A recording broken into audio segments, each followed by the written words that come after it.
آپ وزیر خارجہ ہیں، لیکن قریشی صاحب کو شوق ہے نا ہر چیز میں دخل دینے کا. پریشر آئے گا لیکن اس پریشر کو فیس کرنا چاہیے اور دنیا کو بتانا چاہیے آپ کو گونگے ہیں، آپ کو بات کرنی نہیں آتی کہ ہم اپنے ملک میں فتنہ و فساد کو تو آواز نہیں دے سکتے. ہم ان کو مین سٹریم میں لا رہے ہیں. دیکھیے انہوں نے وعدہ کیا ہے کہ ہم اس طرح کے مظاہرے نہیں کریں گے، ہم دھرنے نہیں دیں گے. تو دیکھو مسلمانوں نے دنیا میں بڑی عدل کے ساتھ حکومت کی. پھر ایک وقت آیا جب مسلمان بادشاہ اپنے عیاشیوں میں کھو گئے. ویسے تو پہلے دور میں ہی یعنی پہلے 30-40 سال کے بعد خرابیاں شروع ہو گئی نا. لوگ مسلمان ہو گئے، اس کے بعد باوجود ان سے بنو امیہ کے دور میں جزیہ لیے جاتا تھے جسے حضرت عمر بن عبدالعزیز نے آ کے ختم کیا تھا. یہاں جو ہے کون سا انصاف مغلوں نے فراہم کیا؟ ادھر ترکوں نے بعض یورپی ممالک میں بعض اقوام کے ساتھ بہت سخت معاملہ کیا. پھر اقتدار چھین لیا جاتا ہے. یہ خدا کو اللہ کا قانون یہ ہے کہ پھر اقتدار چھین لیا جاتا ہے. پھر اب انگریز مسلط کیے گئے ہم پہ، کسی پہ جناب فرانسیسی مسلط ہوئے، کسی پہ جناب پرتگالی ہوئے مسلط ہوئے، کسی پہ کوئی ہوا. تو یہ ایک بڑی اگر اعتدال کا راستہ اختیار کریں. دیکھیے ہے یہ مکتب فکر کی سیاست جو ہے مکتب فکر سے اوپر اٹھنے کی ہونی چاہیے. لیکن اگر دوسرے مکاتب فکر نے اپنی سیاسی جماعتیں بنا رکھی ہیں ٹھیک ہے تو یہ کیوں نہیں بنا سکتے؟ ہارون صاحب جماعت اسلامی بھی تو کبھی بڑی مقبول ہوا کرتی تھی. اس پہ بھی میں آتا ہوں. دیکھیے ایک مکتبہ فکر کی جماعت ہے، مولانا فضل الرحمان اس کے قائد ہیں. ایک اہل حدیث مکتبہ فکر کی جماعت ہے. ہاں جی ایک سے زیادہ ہیں، کوئی اسی لیے بڑا کوئی رول ان کا پروفیسر صاحب کے سوا ان میں سے کبھی کوئی ایوان میں نہیں پہنچا. ایک آدھ صاحب پہلے پہنچے تھے، اچھے بھلے آدمی تھے وہ جو قصور سے. جماعت اسلامی کا جو رول ہے نا ناکامی کی وجہ یہ ہے کہ جو میں آپ سے پہلے ہی عرض کر چکا، لوگ علماء کے خلاف نہیں ہیں. لوگوں کا احساس یہ ہے کہ علماء عصری حقائق سے ہم آہنگ نہیں ہیں. لوگ نہ مذہب کے خلاف ہیں نہ علماء کے خلاف ہیں.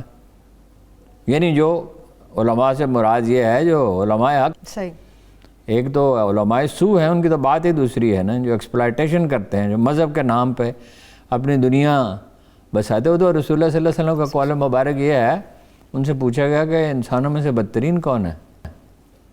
فرمایا اللہ ان پر رحم کرے. آپ اس سوال کا جواب ہی دینے میں آپ کو کوفت ہو رہی تھی.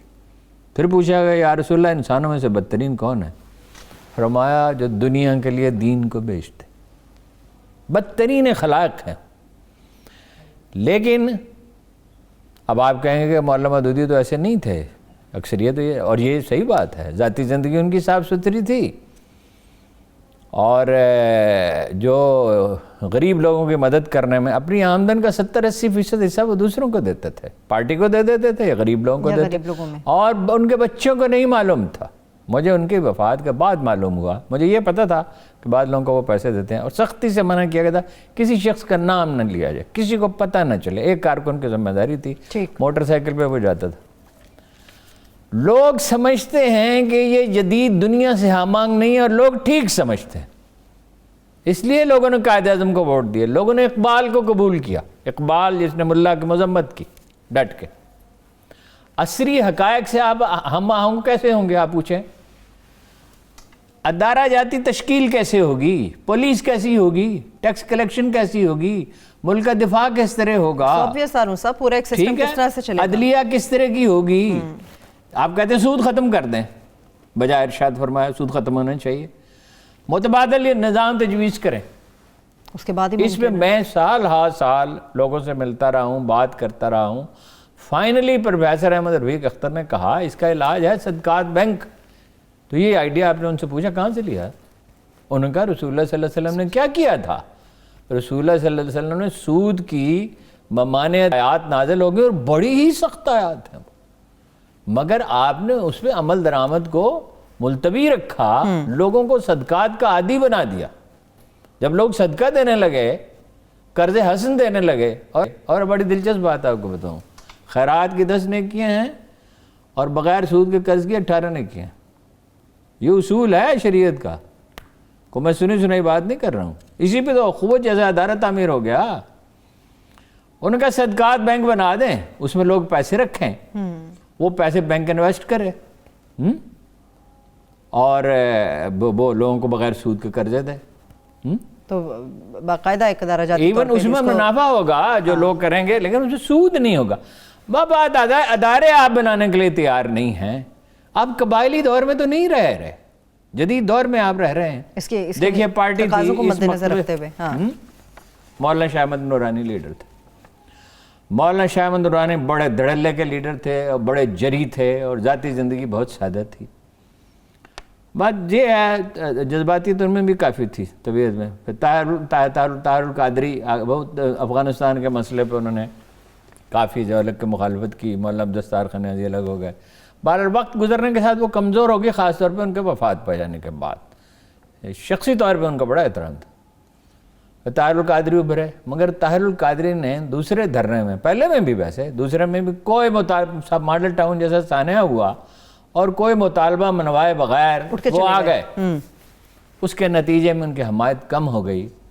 چنانچہ نواز شریف صاحب نے حوصلہ افزائی کی کوئی دوسرے لوگوں کی. اچھا, اب اگر یہ اعتدال کا راستہ اختیار کریں, حکمت کا راستہ اختیار کریں, اسلامی اصولوں پر ادارے تشکیل دینے کی بات کریں, اس کے لیے ایکسرسائز کریں. آپ کہتے ہیں اسلامی معیشت اور اس کی کوئی وضاحت نہیں کرتے, کوئی مذہبی لیڈر اس کی پوری وضاحت نہیں کرتا. یہ تو نعرہ ہوا نا, ایک مطالبہ ہوا جو بالکل ٹھیک ہے, نعرے کے طور پر ٹھیک ہے مطالبہ, مگر آپ جدید دنیا اداروں کی دنیا ہے.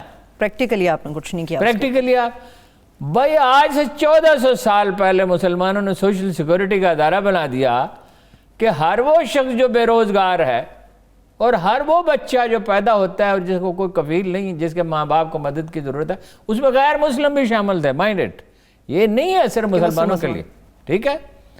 وظائف دیے گئے. جب وہ قصہ ختم ہو گیا تو وہ عروج کی داستان بھی ختم ہونے لگی رفتہ رفتہ. جب تک مسلمان بہتر تھے, اس نے ہارون رشید نے کہا اپنی بیگم سے, ملکہ زبیدہ سے, وہ بڑا اسرٹ کرتی تھی کہ دل بڑا تنگ ہے. اس نے کہا خزانہ بھرے ہوئے اور لوگ مفلس ہوں تو دل تنگ نہیں ہوگا تو اور کیا ہوگا, اللہ کے مخلوق کی مدد کرو. صلاح الدین ایوبی نے ایک موقع پہ پورا خزانہ ہی بانٹ دیا تھا. جنگ بندی ہو گئی, جنگ نہیں ہو رہی تھی, امن کا زمانہ تھا. اس نے کہا سارا خزانہ ہی تقسیم کر دو, لوگوں کو دو, غریبوں کو دو.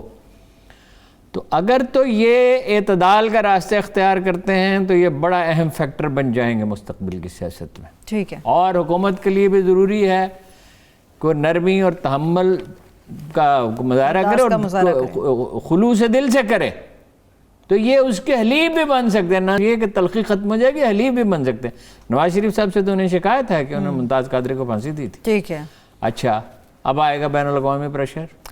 قریشی صاحب کے اوپر ہارون صاحب بڑی تنقید آ رہی ہے کہ وہ اس معاہدے کے اندر شامل ہوئے, انہوں نے اپنے سگنیچرز کیے, جب عالمی سطح پر وہ جا کر دنیا کو فیس کریں گے تو ان کے پاس کیا جواب ہوگا اس بات کا؟ یہاں ایک وکیل ہوتے تھے اسلم حیات صاحب لاہور, یہ واقعہ پہلے بھی آپ شاید بتایا تھا. انہوں نے ذوالفقار علی بھٹو کے حق میں, ان کے ہم ہی تھے نہیں, وہ 70 کے الیکشن سے پہلے کی بات ہے, ایک بیان پہ دستخط کر دیے.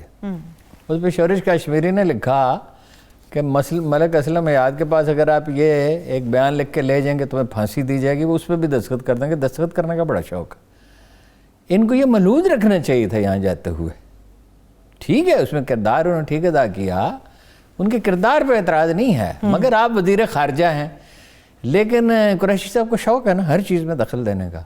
پریشر آئے گا لیکن اس پریشر کو فیس کرنا چاہیے اور دنیا کو بتانا چاہیے آپ کو گونگے ہیں, آپ کو بات کرنی نہیں آتی کہ ہم اپنے ملک میں فتنہ و فساد کو تو آوا نہیں دے سکتے, ہم ان کو مین سٹریم میں لا رہے ہیں. دیکھیے انہوں نے وعدہ کیا ہے کہ ہم اس طرح کے مظاہرے نہیں کریں گے, ہم دھرنے نہیں دیں گے.